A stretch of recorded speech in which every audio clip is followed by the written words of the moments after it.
Yeah.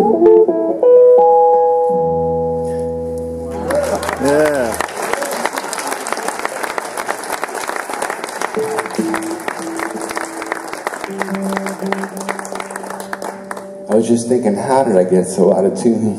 It was perfect. It was in tune when you bought it, right? You know, most guitarists, seriously for a minute, would give anything to play any one of those licks that you toss them off as a punchline almost. They are punchline. Serious here, man. Yeah, tell me seriously, how much of what you can do is what you were born with, is some sort of natural talent, and how much is it your hard work? That's the deep question, you know. I think, and I tell some people, parents with kids who, you know, does he have talent? I said, well, don't confuse talent with somebody with a lot of time on their hands.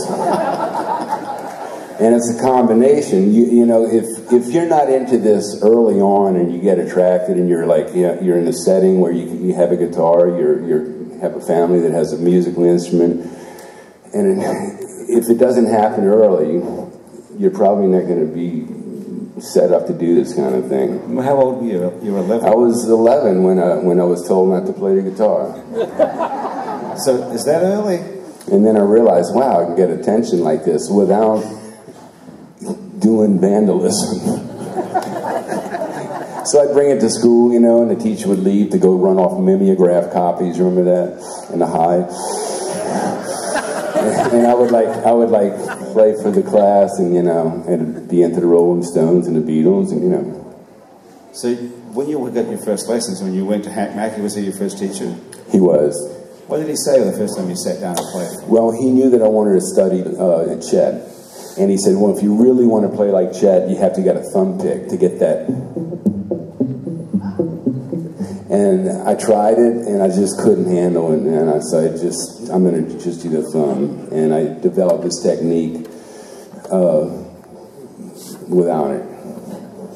But then, I was into Chet for a few years, but Lenny Breau came along. See, pop music, Eric Clapton, Beatles, all this stuff early on. That was the match. Yeah. Chet Atkins was the fuse, and Lenny Breau was the bomb. So, basically, is how I like to look at things. So Hank Mackey gave you a cassette of the Lenny Breau album. Yeah. And you took it home and put it on. Yeah, I cried and then laughed. What happened after that? I wanted to shoot up. I said, "Wow." No, I was like 20 years old, or maybe 19 years old. And it was heavy, you know. I was like, I'm trying to learn like Chet, but this guy is like taking it to, you know, it was like quantum physics is to arithmetic, you know. By the way, there are 3 types of guitarists in New Orleans. Those who are good with numbers and those who aren't. Thank you. Any idea what I was going to say there, Phil? At some point, did you feel the need to track Lenny Breau down to watch him do this? I did. I met him when I was 21 in Nashville. I was in LA at the time, and I drove my little Chevy love truck all the way to Nashville and hung out for about a week and studied with him. Unfortunately, it was kind of a dark time with Lenny because he was a pretty serious abuser, and it was sad. But then, 4 years later, when I was on my 25th birthday, I happened to be coming through from up north to Nashville. Somebody told me Lenny's in town. He's playing this place tonight. So I saw him, and I said, Lenny, can we get together, you know, tomorrow for a lesson? He said, sure. I'm in this hotel, and so I'll go out there. And I played for him, and he goes, man, I want Chet to hear you. I said, wow. This is my 25th birthday, and he had to bring an amp back, so he really needed a ride back to bring the amp back to Chet's office. But I want you to play for Chet, so it's like my idol, my first idol, right? So that was pretty incredible. So I was really inspired. Lenny Breau and Chet Atkins together in a room. Yeah, and then Les Paul calls Chet on the phone. Well, that's not true, sure. And they're hanging out talking. Yeah, I just got over this heart surgery, Chet. Yeah, it was amazing. And so you're playing in a room in Nashville in Chet Atkins' office. Yeah. For Chet Atkins and Only Bro, your two heroes. Yeah. And it's your 25th birthday and you're playing guitar. Yeah. What did you think was going to happen the day after that? It's kind of a blur after that, but I do remember that day. And so when you say you were driving across the country from A to B, what were you doing in California? I was up north playing music with this friend of mine, Greg Mazel, who I met down here, but he was a Providence, Rhode Island boy, and he was a great swinger and bebop player and wonderful musician. If I have any kind of rhythm when I play with a band, it's because of him. So I spent all summer hanging out with him playing jazz and swing. And do you ever play with a band much? Apart from playing around? Well, we played last Sunday out here with a guitar quartet, John Rankin, Cranston Clemens, Jimmy Robinson, which used to be, it was Twang-O-Rama, except John Rankin wasn't in it, and then we kind of disbanded that. I got my ears fixed, and then we started up with this guitar quartet. And then I do some like trio things, like with James Singleton and Doug Belote, just little gigs around town, sometimes Snug Harbor. You know. So talk a little bit about playing the guitar itself. How do you get, and this might be a stupid question, how do you get that expression into a guitar playing? How does that humor come out of your soul and your brain into your fingers to do that?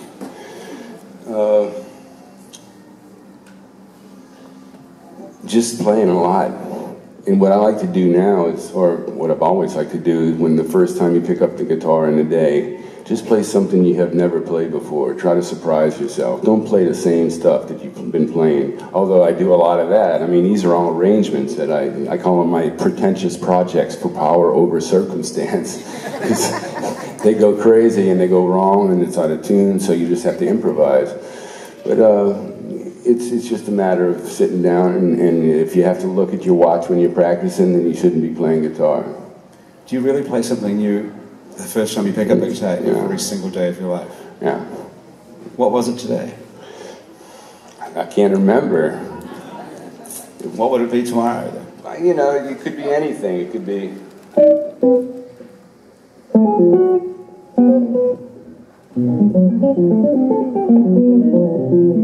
Just finger yoga is what I call it. Just moving the fingers and trying to get something new. Not caring if you're playing anything that's musical. Just moving from point A to point B here now. How do you write? I don't. No, literally, I don't write. I make up tunes. Okay, how do you You're confusing me with a musician. John Rankin and Jimmy and Cranston, they all read and write music. I kind of skipped that because Hank Mackey he got me into these things, and he said, you ought to learn how to read, and I tried, and I put a lot of time into harmonics and fingerstyle guitar, and I just didn't want to deal with the written page, and I did a lot of listening. I got a record collection. Remember these? 45th anniversary. Anyway, so I got a big record collection and spent a lot of time listening to all kinds of stuff. But when you write, you do write your own. Yeah, but I don't really. I may have a dozen tunes that I wrote, and some of them are involved, and I have to keep, their maintenance, I call them. Like if you don't play them, you're gonna forget them, and if I have them recorded, and that's pretty much what I do. I'll record it, but I won't write anything down because it's all gonna change anyway. When you get up to play on a gig, or like now, when you're playing for us, do you do it the same way every time? If I wanted to, I couldn't. You couldn't? No. It's going to be different every time in some way. Does the form remain the same? If I could make it just sound like it was in my bedroom, that would be great, but it's not going to come out that way, It just comes out different every time. Does it come out depending on how you're feeling at the moment? It depends, what's going on upstairs. If you can clean that up and not think about yourselves. How do you do that? Do you do anything? Meditation, yoga, sports, anything? I move around. I do extracurricular activities. Like I kind of run around, but I don't thrive on that stuff. I don't, you know, I just like, you know, if the government knew how high you were getting from running, it would probably be illegal. So I like that kind of high. I like other highs besides music, and just thinking about different things, like, why do I want to play this? You know, and it's like usually selfish. You know, I want to play it for me, and if they like it, or audience like it, it's fringe benefit, and I'm real appreciative. You know. Are you ever thinking about that, about the commercial aspect of what you're playing? No, never. I do, you know. If I'm, it depends what kind of gig I'm on. You know. I played this wedding a few weeks ago, and it was a really lovely wedding on a river across the lake, and the bride months ago requested that I play Beyond the Sea. You know, I love the tune. I love Django playing. I used to listen to him play it years and years ago. George Benson sings it. It's great. Bobby Darin made a hit out of it, and it's a great tune. I learned it, and you know, I got into it, and it's you know, it was wonderful. So, and it made money. Wow. What a concept. Yeah. How do you make money as a musician? You teach? I teach. And just hustle little gigs here and there. It's a hustle, man. Like Jock the John would say. Does it get easier for you? The hustle or the playing? Well, both. No. The hustle doesn't get easier because everybody's being distracted. No, everybody's doing this, and it's I call this looking down syndrome. Anyway, it's what it is. I hate when people say that, but it gets easier in some respects. You know, if like people that know about me and want to hire me, and the money's there, and want to fly me here and there, it's great. But as far as me going around seeking out a gig, it ain't happening. You know? Do you have management or stuff like that? Like people take care of business for you? No, I don't. Are you looking for anybody? No, I'm not. Is anyone's listening? No, you're not. No. If anyone has a question for Phil, there's a microphone in the middle of the place here, of the stairs. Come on down and ask away. Phil, I mean, I think the first gig I saw with you was Phil with Hank Mackey at the Snug Harbor years back. Just a total face melt. It was amazing because Hank is such a different guy playing guitar than you are. Tell me a little bit about how you and Hank fit together, so when you play these duet gigs, it made some sense. Hank, you know, after I studied with him for a few years, we just started playing. I'd go over to his house and we'd start playing, and then we'd start, well, let's make an arrangement of this tune. You know, an intro, you know, we'll have a part that we actually work out, and then we played it and kept practicing, and then we just started getting a few gigs from that. And he was great. I mean, we had a chemistry, you know. Hank is such a thoughtful player. I mean, he's got both right and left brain going. I'm kind of more right brain. I'm letting it fly.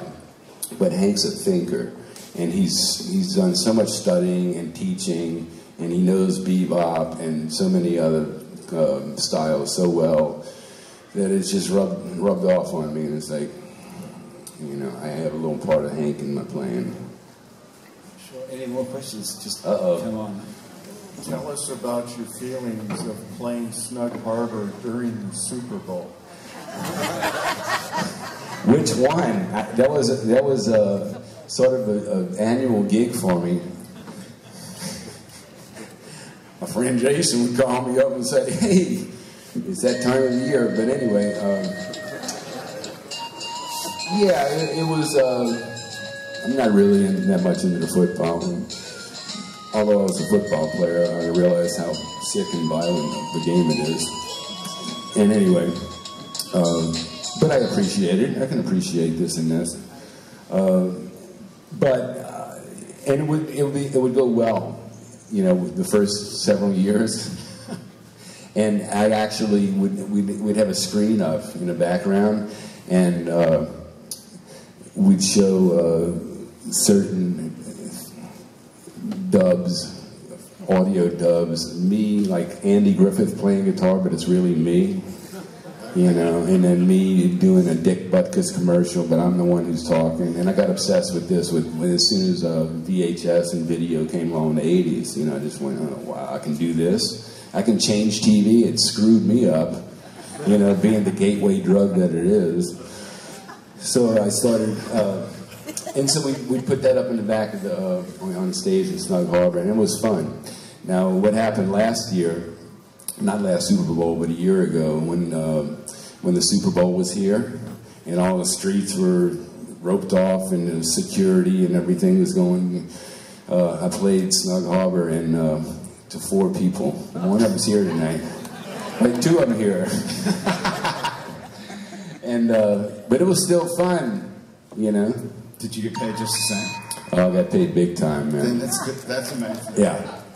Yeah. There's one more. Well, I don't know if this is a question. Phil, this is a town that prides itself on... This is my attorney, by the way. I'm sorry, he's one of them.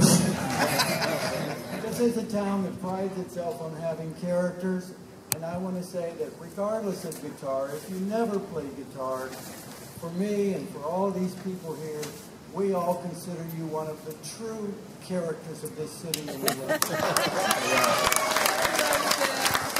Thank you, Gary. Jesters for the night.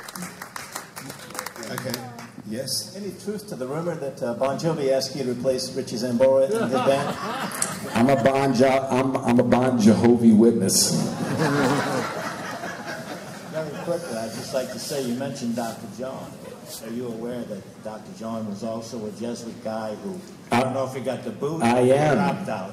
Yeah, I am, man. I love Dr. John. And he played guitar too. Oh, he first played guitar, and I think he had some kind of problem with his hand. Something happened, or some kind of injury. I'm not sure.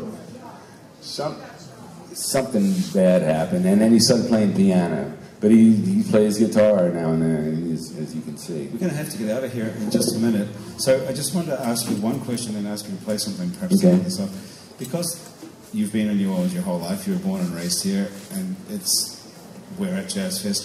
How big a part is New Orleans in your music?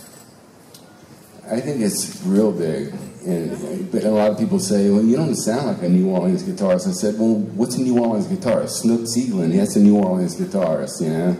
Right. But a lot of guitarists I know who lived here all their life, you know, it's more of a piano type town and a horn thing. That's where the jazz is. The guitar, it's elusive, and it's a rock and roll instrument, and it's hard to play jazz on it. It's not really a great jazz instrument. It's a major pain in the ass. Let alone adding 10 strings. Yeah, it's another party. I've got one quick question to ask you before I ask you to play something. What is up with the guitar that the frets on an angle? It's a fan fret system. This guitar was made by Ralph Novak, and I don't know if any of you have heard of Charlie Hunter, mind-boggling 8-string guitarist, although he's down to 7 now. But the longer it's Pythagoras. The longer the bass, you want a longer bass string, and I need a shorter treble string because I have the high A, so I can tune up the pitch. If I had a regular standard scale, I'd be popping a string. That was one of the problems with the first harp guitar. Ralph Novak saw that problem and rectified it and redesigned the guitar and made it so I can stand up and play and just ergonomically correct, and I love it. And it's not a real big thing to get used to either, and it's really quite amazing. The frets are the same, they're just angled slightly so that you can, so it technically becomes not so long somehow, or longer. Well, no, the bass, you want the longer bass string, and the treble string is shorter. It's not actually shorter, just the frets are on a different angle. The length of the Well, guitar if you take this scale length from here to there, from here, it's going to be shorter than the bass string from here to here. When you say shorter, it's shorter by like a quarter of an inch or half an inch? A quarter of an inch, which is all that I need to get up to pitch. Life's a pitch. So, would you say you're a sort of a super genius? Hell no. Tell the truth. Please. Tell the truth. You Well, must no, have now you're reminding me of Dr. Phil, and I was imagining Dr. John on Dr. Phil.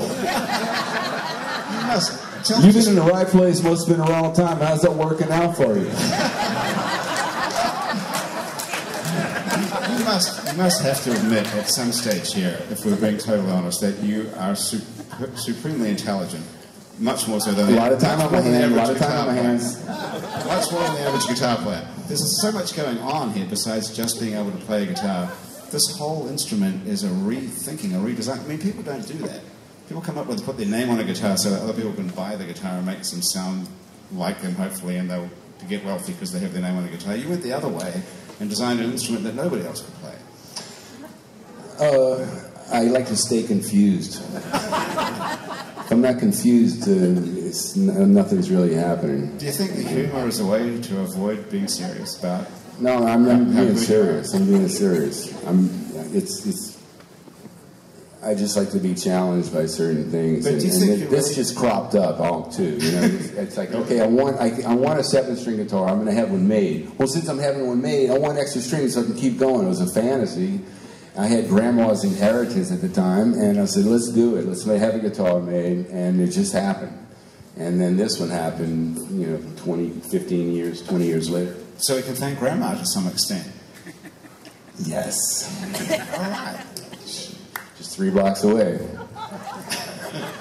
Phil, we got to get out of here soon. All right. Let's go. Can you one more? Yeah, let's play one more thing. What would you like to play?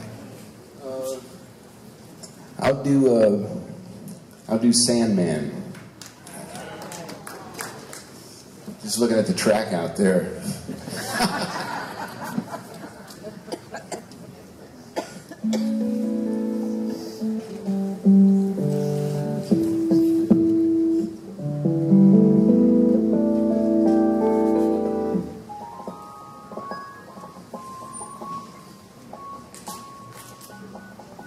See, this is why I don't have a gig.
That was totally great. Thank you so much.